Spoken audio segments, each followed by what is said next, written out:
If you told somebody that you believed the Earth or any particular human on Earth was the center of the universe, their initial reaction would most likely be to laugh you to scorn and then tell you that everybody with half a brain knows that the Earth is revolving around the Sun.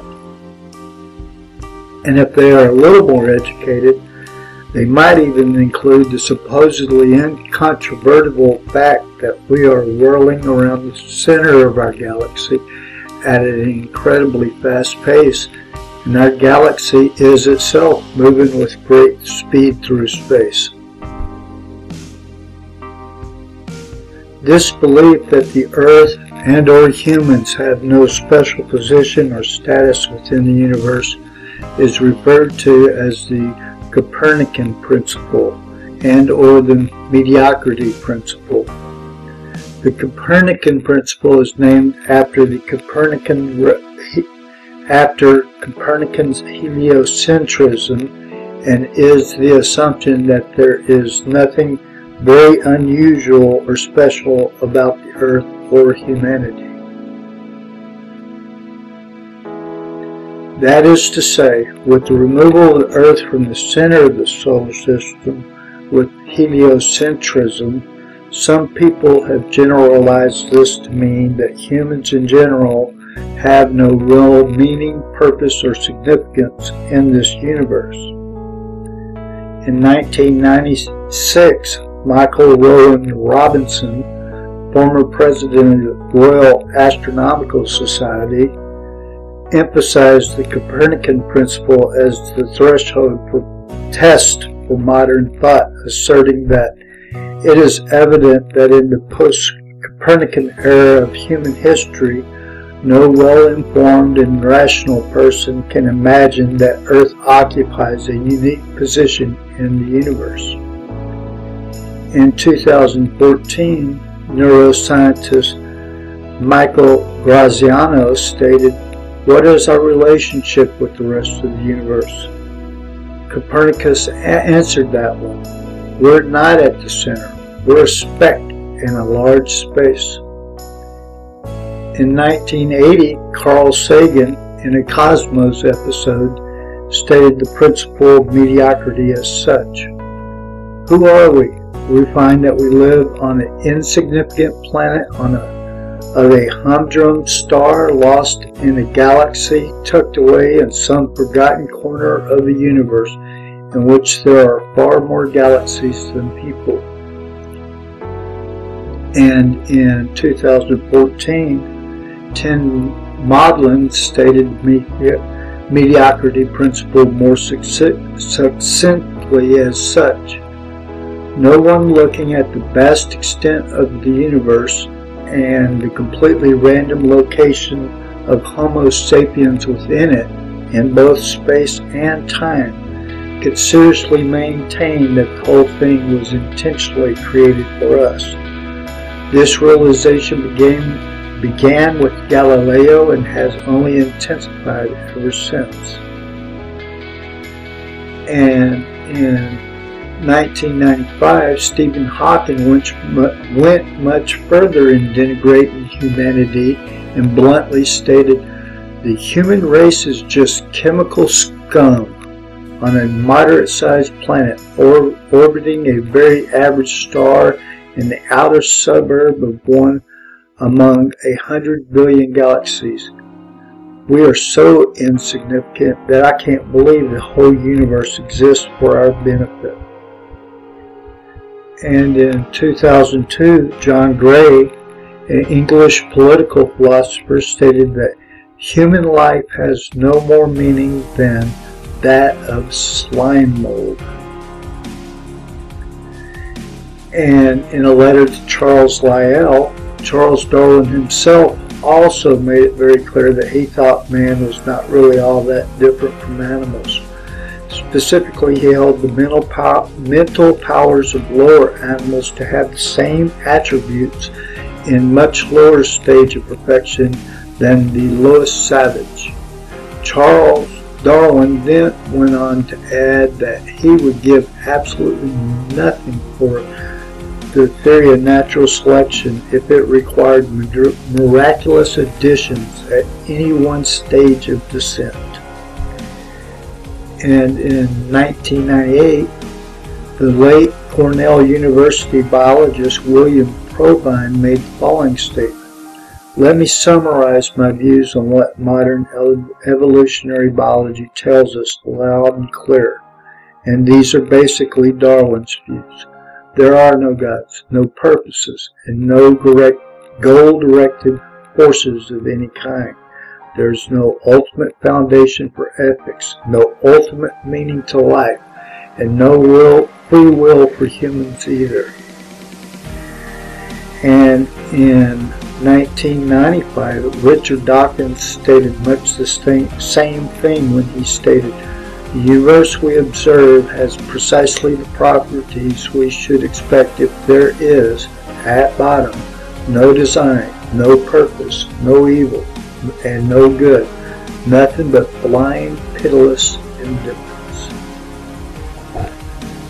So according to these leading experts, no well-informed and rational person disagrees with the fact that we are just chemical scum whose lives have no more meaning than slime mold, or disagrees with the fact that we have no free will and that we live in a purposeless universe of blind, pitiless indifference.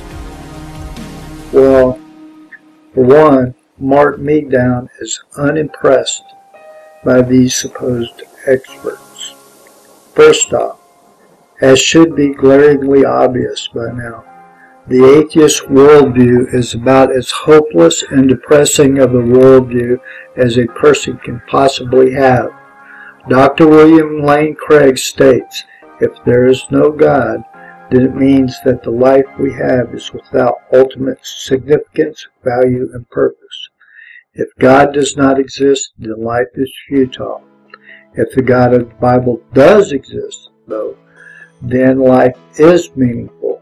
Only the second of these two alternatives enables us to live happily and consistently." Moreover, psychology itself bears this futility of the atheist worldview out. Professor Andrew Sims, former president of the Royal College of Psychiatrists, states, "The advantageous effect of religious belief and spirituality on mental and physical health is one of the best kept secrets in psychiatry and medicine generally. In the majority of studies, religious involvement is correlated with well-being, happiness, and life satisfaction, hope and optimism, purpose and meaning in life." And here are a few studies that back up Professor Sims' claim. And although atheists may claim that we are just chemical scum that is no better than slime mold, the fact of the matter is no atheist can possibly live out his worldview as if it were actually true. In the following article, Andrew Ferguson states, "Fortunately, materialism is never translated into life as it's lived. A materialist who lived his life according to his professed convictions, understanding himself to have no moral agency at all, seeing his friends and enemies and family as genetically determined robots, wouldn't just be a materialist, he'd be a psychopath." And in the following article, Nancy Piercy gives several examples of leading atheists admitting that it is impossible for them to live as if their professed worldview were actually true. Richard Dawkins himself admitted that it would be, quote-unquote, intolerable for him to live his life as if atheistic materialism were actually true, and that he had no free will.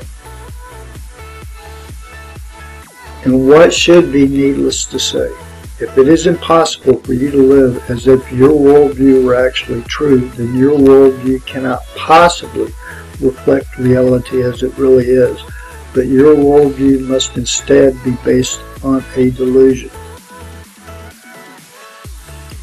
Humorously, although Dawkins likes to claim that God is a delusion, the fact of the matter is that if atheistic materialism is actually true, then Richard Dawkins himself does not actually exist. At the 23:33 minute mark of the following video, Richard Dawkins agrees with materialistic philosophers who say that consciousness is an illusion.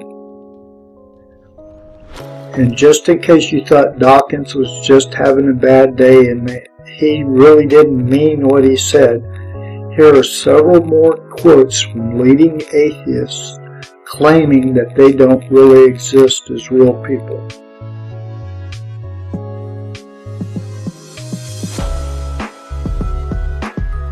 As should be made evident by their denial that they really exist as real people, but are merely neuronal illusions, atheistic materialism itself drives atheists into what I term to be catastrophic epistemological failure. In fact, it would be hard to fathom a worldview more antagonistic to modern science than Darwinian evolution and atheistic materialism in general have turned out to be. Here is a reference to get that point across. Moreover, although an atheist may adamantly claim that he does not personally believe in God, the fact of the matter is that studies have now shown that even atheists have an innate belief that natural phenomena are designed. There's a study on that. And in this following study,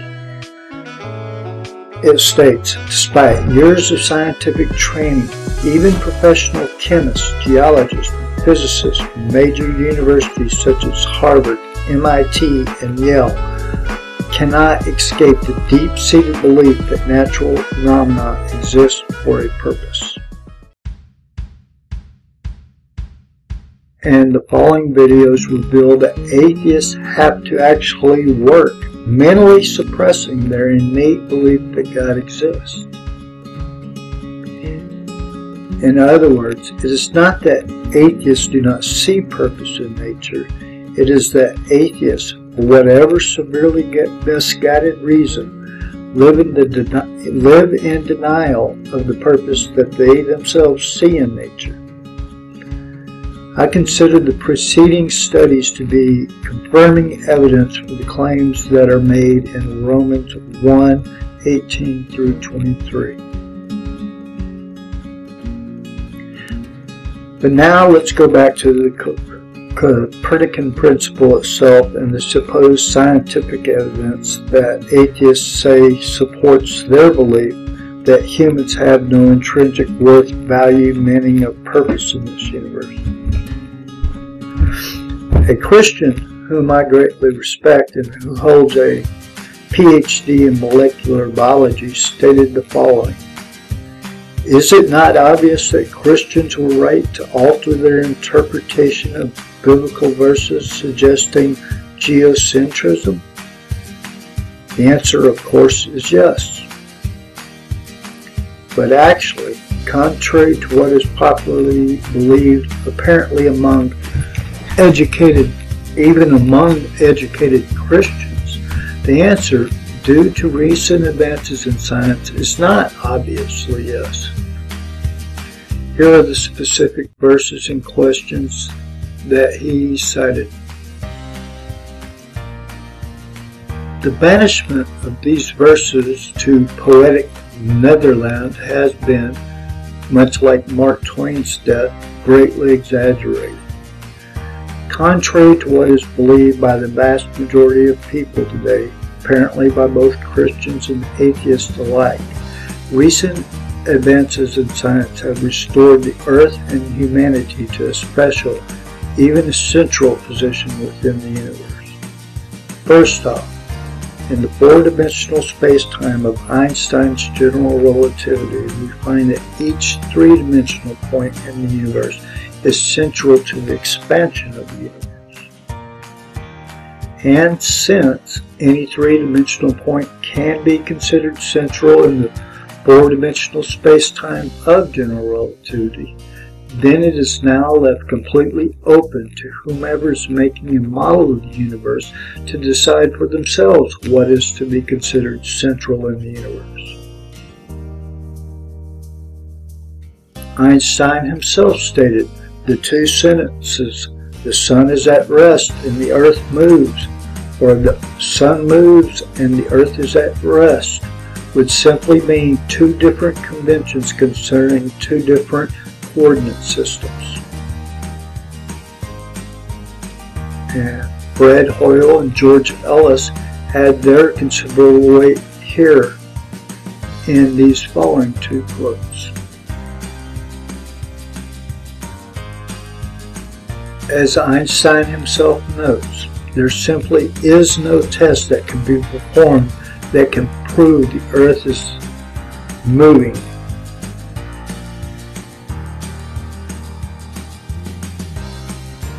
Here are a few more references that drive this point home.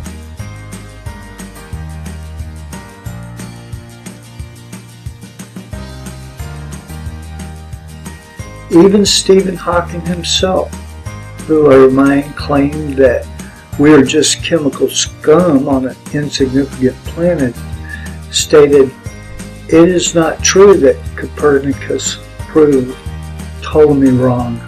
The real advantage of the Copernican system is simply that the equations of motion are much simpler in the frame of reference in which the sun is at rest."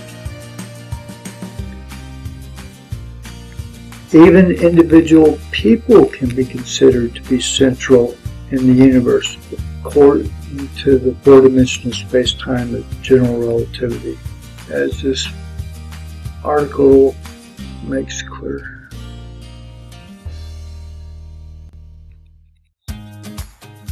In fact, in Einstein's formulation of both special and general relativity, a hypothetical observer is given a privileged frame of reference in which to make measurements in the universe.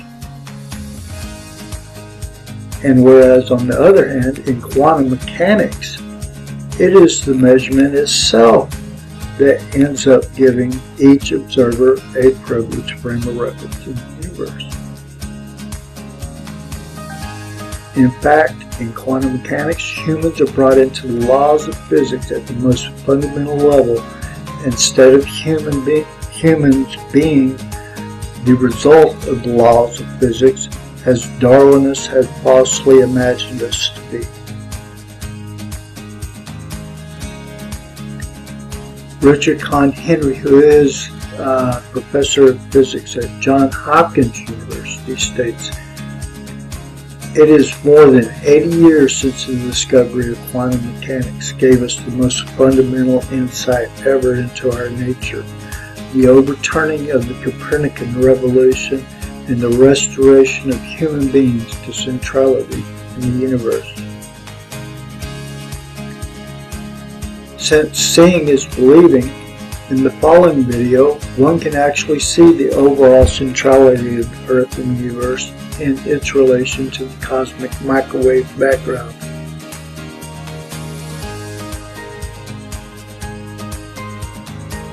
And here is a still shot of the image at the 3.5-minute mark of the preceding video, which highlights the overall centrality of the Earth and the universe in relation to the cosmic microwave background. Related interest, here are a few Bible verses that predicted the existence of the cosmic microwave background a few thousand years before it was discovered. Moreover, there are anomalies in the cosmic microwave microwave background that strangely line up with the solar system and Earth. Here is the graph of the alignment of cosmic microwave background with the plane of Earth's orbit from Hooter's preceding paper. The following study indicated that the observed alignments are with the elliptic plane, with the equinox, or with the cosmic microwave background dipole, and not with the galactic plane. And here is a 2013 paper from Planck satellite data, which further confirmed Hooter's 2007 paper. The anomalies in the cosmic microwave background that correlate back to the solar system and the Earth were humorously dubbed the axis of evil because of the damage it has done to current theories. And at the 13:55-minute mark of the following video, Max Tegmark, a fairly well-known atheist, finally admits post-Planck 2013 that the anomalies do indeed line up with the Earth and solar system. Moreover, besides the Earth and solar system lining up with the anomalies in the cosmic background radiation, radio astronomy now reveals a surprising rotational coincidence for Earth in relation to the quasar and radio galaxy distributions in the universe. Moreover, in the following paper, Robin Collins found that photons coming from the cosmic microwave background are such as to maximize the intensity of the cosmic microwave background as observed by typical observers.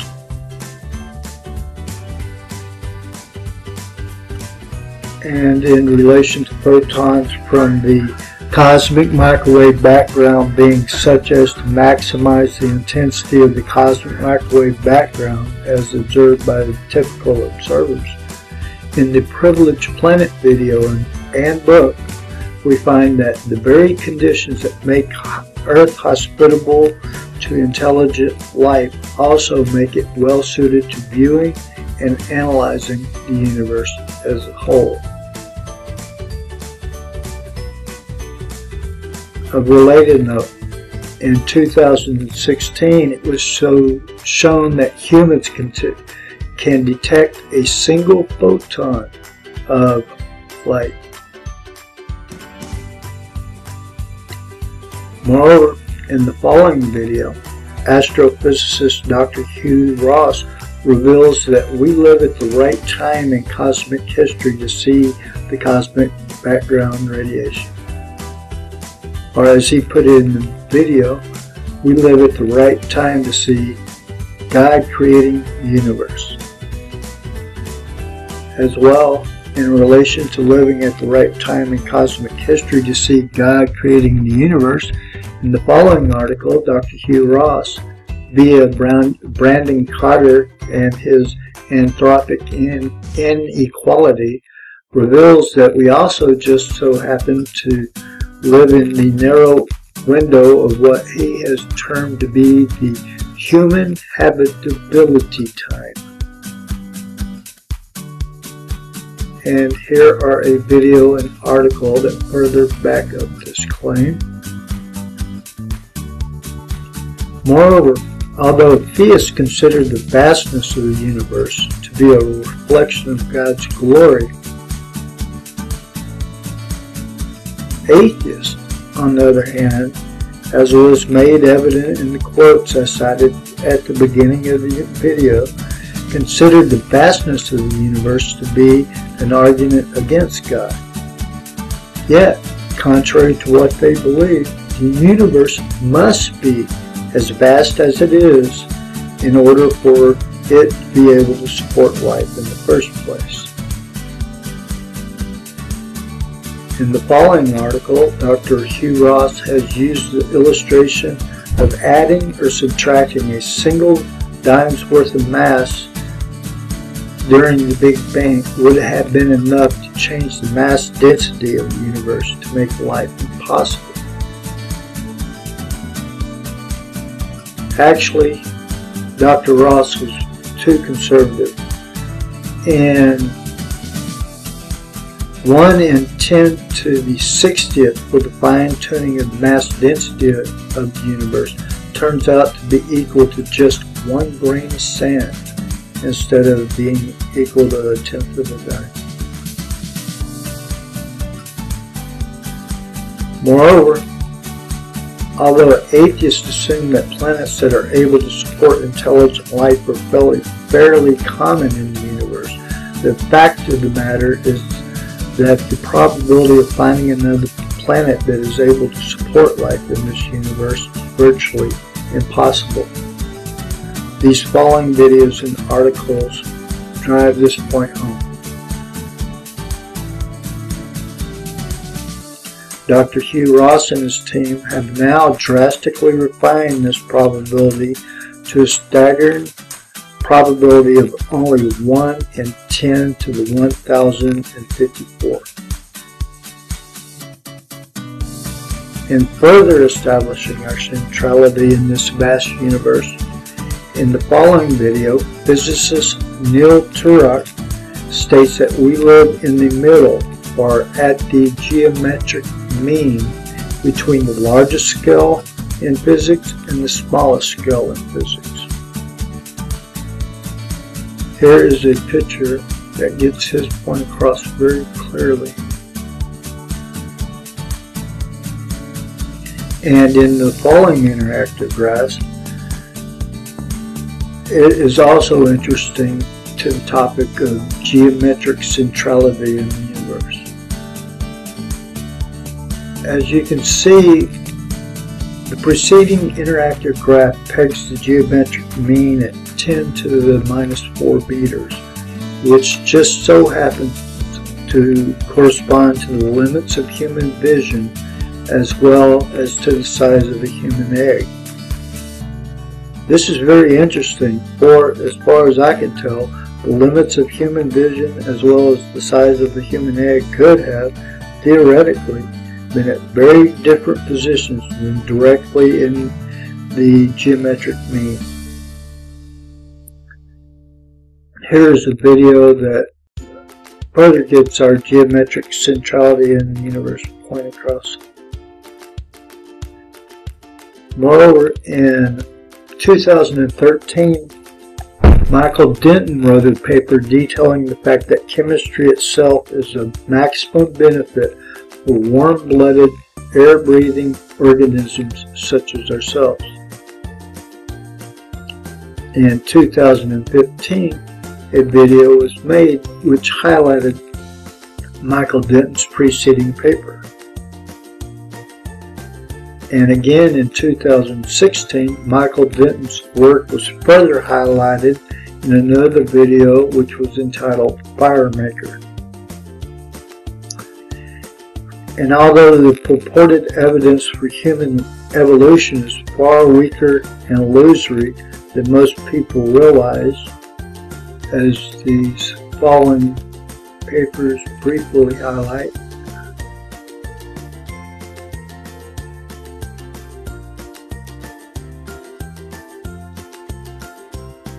although the purported evidence for human evolution is far weaker and illusory than most people realize, it is interesting to note that leading Darwinists themselves admit that they have no real clue how evolution could have produced language in humans.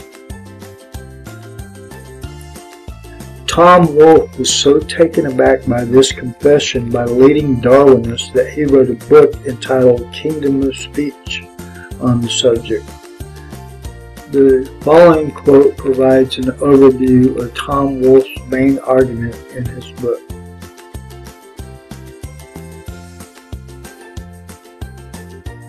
In other words, Although humans are fairly defenseless creatures in the wild compared to other creatures such as lions, bears, and sharks, nonetheless humans have, completely contrary to Darwinian survival of the fittest thinking, managed to become masters of the planet, not by brute force, but simply by our unique ability to communicate information, and more specifically, our ability to infuse information into material substrates. Here are a couple of articles which clearly gets this top-down infusion of immaterial information into material substrates point across. What is more interesting still, besides the fact that humans have the unique ability to understand and create information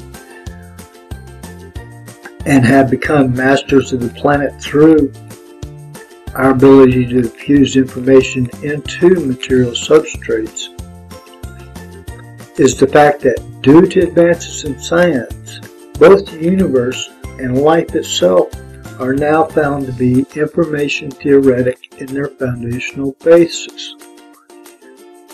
Renowned physicist John Wheeler stated, in short, all matter and all things physical are information theoretic in origin, and this is a participatory universe. In the following article, Anton Zeilinger, a leading expert in quantum mechanics, stated that it may very well be that information is the irreducible kernel from which everything else flows.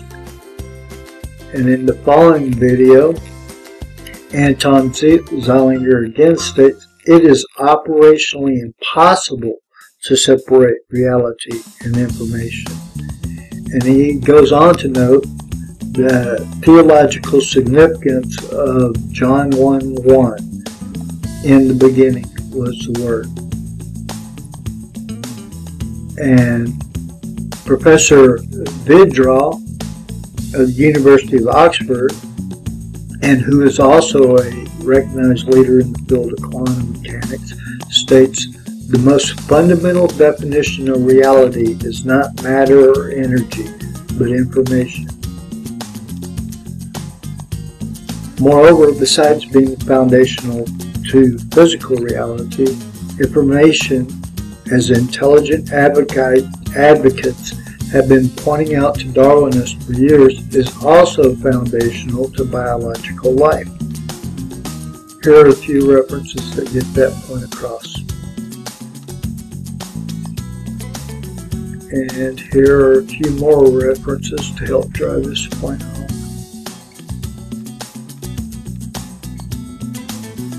It is hard to imagine a more convincing scientific proof that we are made in the image of God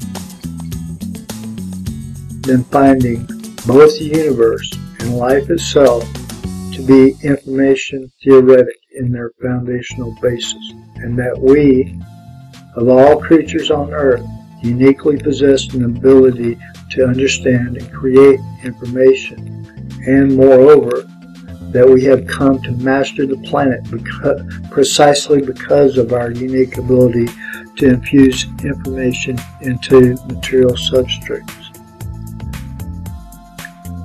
Moreover, since the ability to assign meaning must pre-exist the creation of functional information, then finding functional information to be foundational to life is almost equivalent to finding that there must be a deeper meaning for life.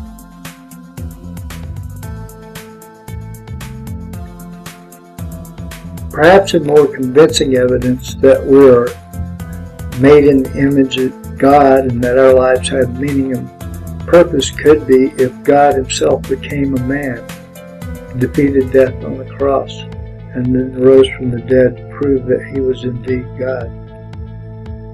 But who has ever heard of such a thing as that?